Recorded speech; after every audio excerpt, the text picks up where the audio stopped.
Productive Pastor 32, to-do lists versus task lists.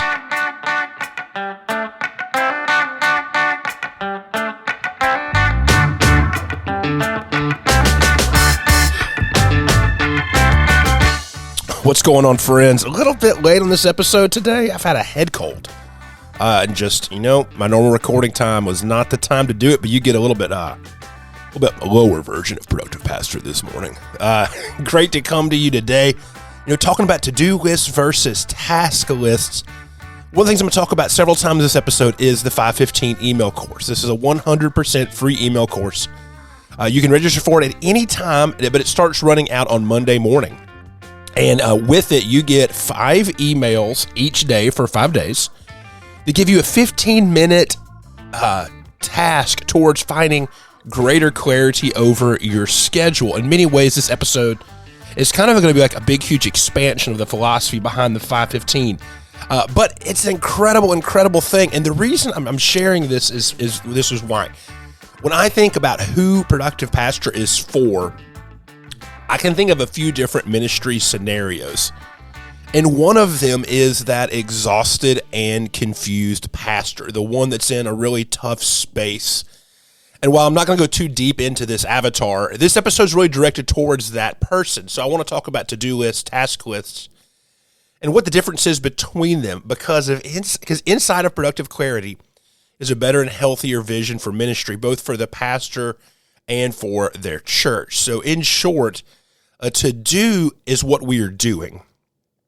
A task comes down to this is how we are doing it. And understanding the difference between those two is an amazing process, through ill focus and chaos and towards clarity and a healthier idea of ministry. To-do lists are those big things that we are collecting. It's our strategic plans, especially if they are itemized. It's the systems that we have to build to carry us into the future. It's the sum total of all of the things that we are dropping into our keeping system to empty out our brains. So it's kind of like basic old school GTD. Get it down somewhere where you can save it so it's not living in your brain. But our task list is what's set before us each day. And I believe strongly that a handful of intentional actions accomplished each day is both easier to accomplish and also more effective in the long run. And the bonus is we get to say we are done in a profession that never actually finishes. So one of the first things we do with this is asking that question: what does it mean to feel overwhelmed or to not know where to start?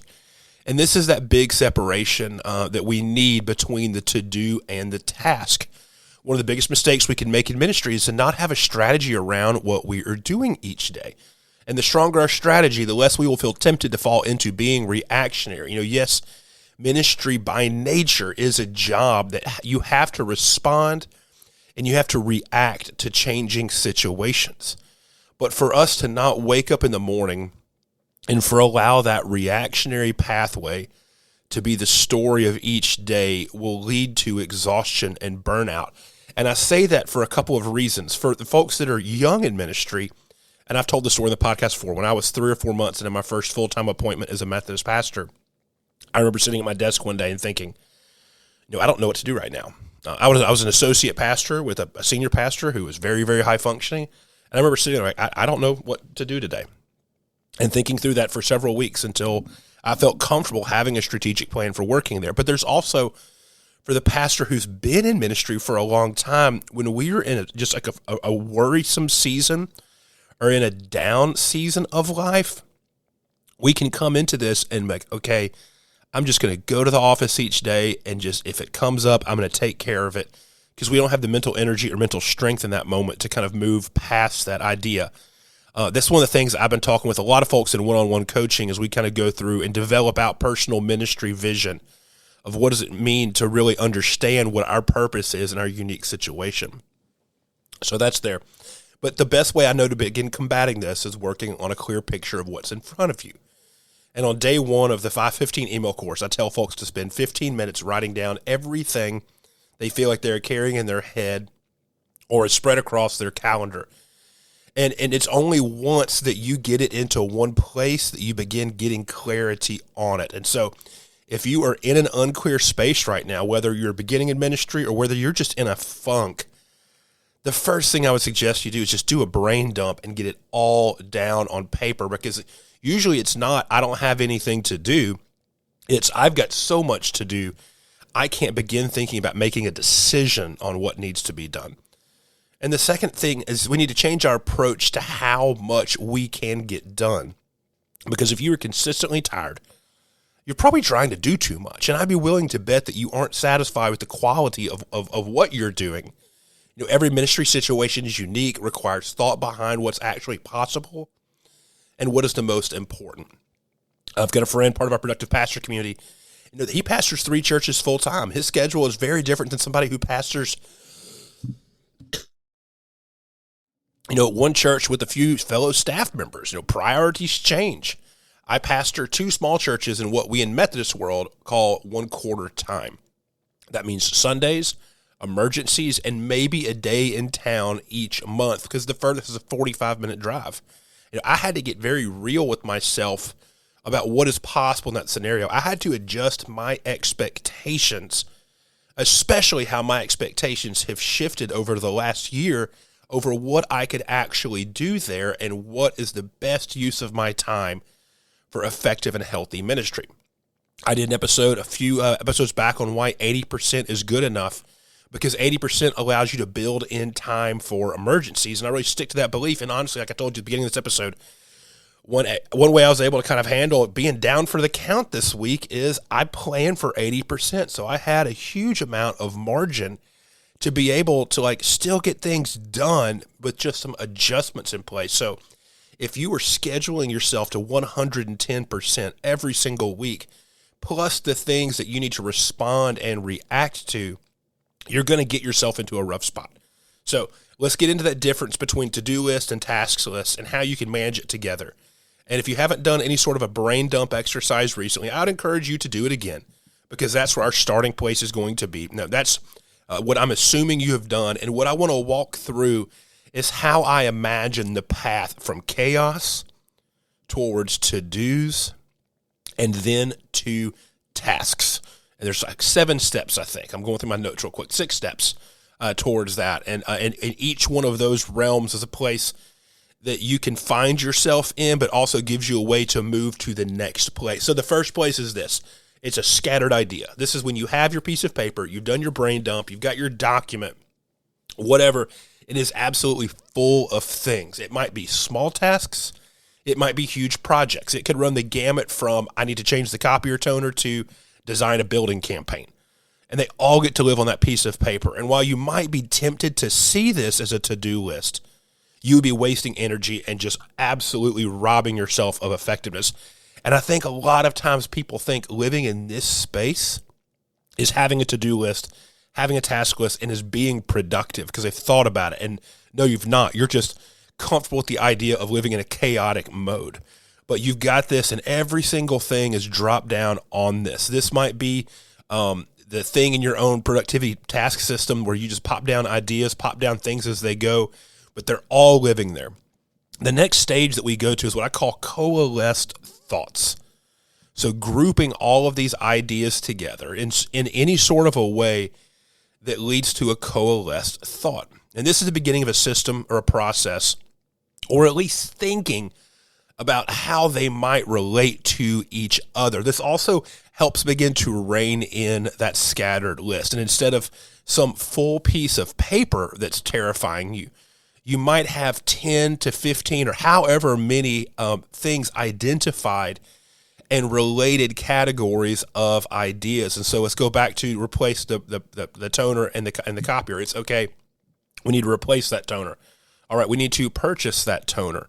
Hey, does this mean that we need to look at the deal we have with the copy company because we're using more of this than we thought we would? All those kind of things get dropped together into one idea, one place, and they just get to live there on their own. And what's wild is you're doing these sorts of things, you might begin to find some sort of relationships between these ideas in unexpected ways. And so just be comfortable with the serendipity there, but you have grouped these things together. The next thing is this. It's strategic projects and areas of ministry. This is where you get to a to-do list. In the 515, I talk about realizing what you should be doing. But sometimes you realize that these coalesced thoughts or these specific bullets, they need to get done, but not necessarily by you, but you are carrying the anxiousness or the immediacy of the task in your mind. Delegation is something I have rarely seen ministry leaders immediately offer as something they are good at. And for most of us, it's something that we have to learn. And I know that I'm horrible at delegation, but I also know that historically I'm someone who moves quick, who can shoot from the hip if they're not well. And I've always created, and I'm aware of this now, I've historically created reluctance in some of my staff in my leadership because they're always asking, is Chad being strategic or is Chad just reacting to things? And so I think that there's something about doing this exercise at this point. If you're at a particular level of overwhelm and you're working with a staff team and everyone's kind of overwhelmed, this might be the place where you need to come in there and do it together, because that delegation piece is not just, hey, so-and-so told me I need to do something, but we're working together towards a vision of ministry. And this is where I'm responsible for part of it. And so we couldn't talk about these strategic projects or areas of ministry, the to-dos, the things that we know that we are doing without realizing that other people are involved in this at point.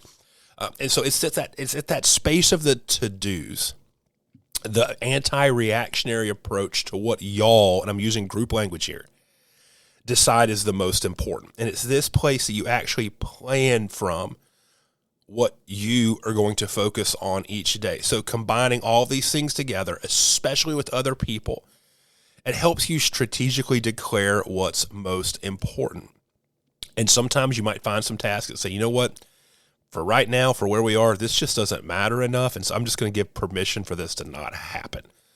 That sounds absolutely crazy to some people, but I'm telling you that when something's procrastinated on for 3 or 6 months, it's not happening. And it's okay just to declare this is not happening. So strategic projects, areas of ministry, this is where we're at our to-do list.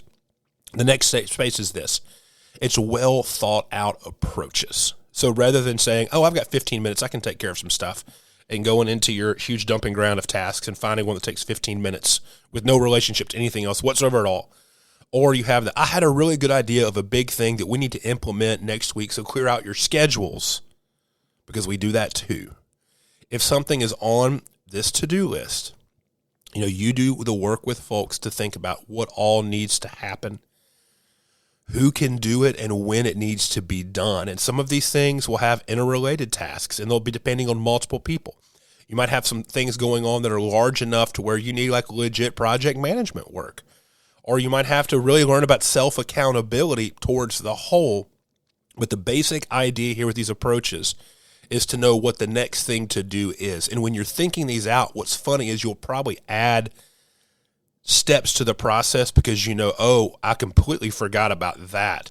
So that needs to be done as well. And right there, you save yourself some more time, because how many times have you been doing something and you kind of have a halfway thought out idea of how to do it? You get to this space where you didn't think something through, and then that project or that thing lives in your head or on the corners of your desk for a few weeks until you realize, oh yeah, okay, that's how I need to take care of this. Let me get that done. You got to think before you work, and it's going to keep your mind and your life just a lot healthier. So these well thought out approaches, that leads us to the next place, and that's systems.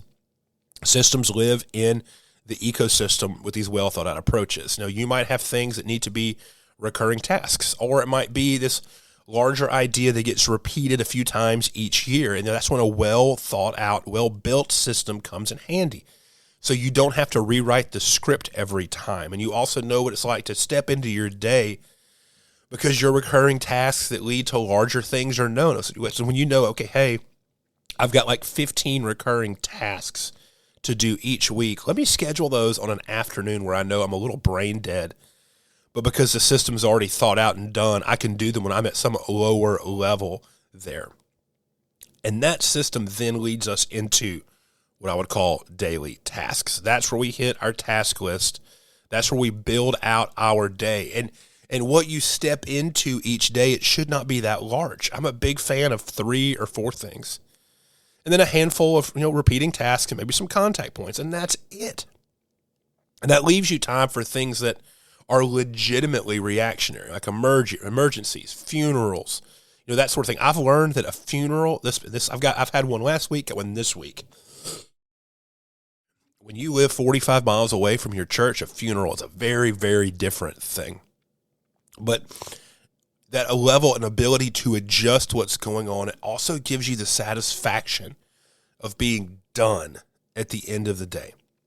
And that is an emotional state that is so tough for many people in ministry to ever find.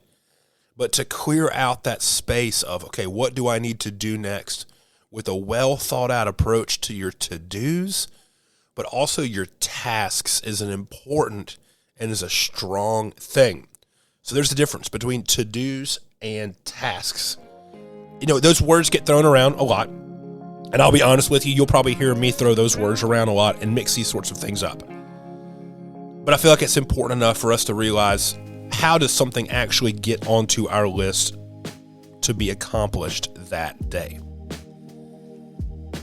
And it's one of those things, we don't learn somewhere in a class. We might be able to hear somebody say it, but this is the result of us spending our time working on our own personal approach to ministry productivity, or to productivity period. I know we've got folks who listen to the show who aren't in ministry.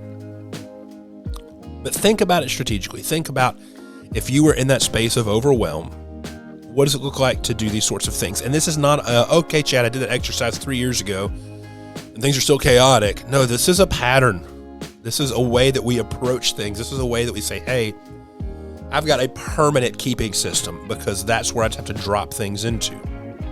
And I know I'm going to bring it out and come up with it every couple of months to make sure I'm aware of these things. Or I'm going to be really intentional with my staff and my leadership about us making the decisions. What's the next best thing for us to do at the church? All that sort of stuff, that all comes into play. So come hang out in the Productive Pastor community on Facebook. Let's have a conversation about these sorts of things. And until the next episode, I'm Chad, and I'll see y'all then.